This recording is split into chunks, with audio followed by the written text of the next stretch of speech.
और ये जो भारतीय जनता पार्टी आरएसएस विश्व हिंदू परिषद वो क्या प्रभाव नहीं पड़ेगा एनडीए को। जनता ने अडानी का जो नीति है निजीकरण, कई रेलवे स्टेशन दे दिए गए और उनके स्टाफ कौन होंगे।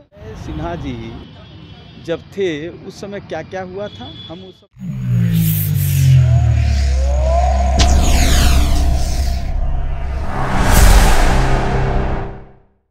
देखिए, खेल तो उनके दल के अंदर ही हो रहा है और वो अपने कुकर्मों से ताश के महल की तरह गिरेंगे, इसमें कहीं दो राय नहीं है।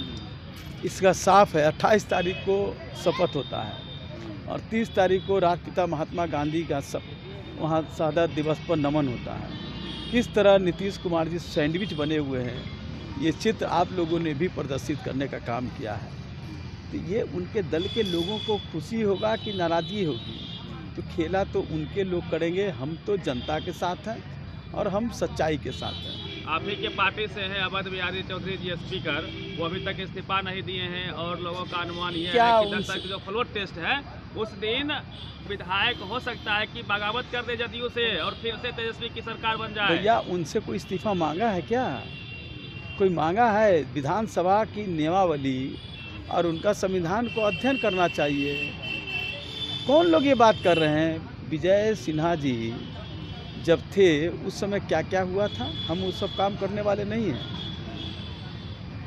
इसलिए कोई संभावना है फिर से सरकार बनने की, या फिर जदयू में ऑपरेशन ललन की बात हो रही है कि ललन जी नाराज चल रहे हैं? भैया इस सब का जवाब उनकी पार्टी के नेता ही देंगे। अभी सर ईडी ने गिरफ्तार कर लिया है हेमंत सोरेन को। हम तो बार बार कहते हैं तेजस्वी यादव को भी गिरफ्तार करने की तैयारी है। मैं बार बार कहता हूँ, सत्य परेशान हो सकता है, पराजित नहीं होता है। वो लाख प्रयास कर ले, यहाँ कर ले, दिल्ली में कर दे, झारखंड में कर दे, महाराष्ट्र में कर दे, बिहार में कर दे, कुछ बाका कुछ होने वाला नहीं है। पूरे विपक्ष को जेल में डालने की तैयारी है, क्या लगता है सर? हिटलर ने भी कई हजार लोगों को चुनवा देने का काम किया था और देशभक्ति का सबसे बड़ा सर्टिफिकेट वो बांट रहे थे। उनके इतिहास को भी पढ़ लेने का काम किया। आज सर जगदेव बाबू की जयंती है, बीजेपी भी मना रही है बड़े स्तर पे, क्या कहेंगे?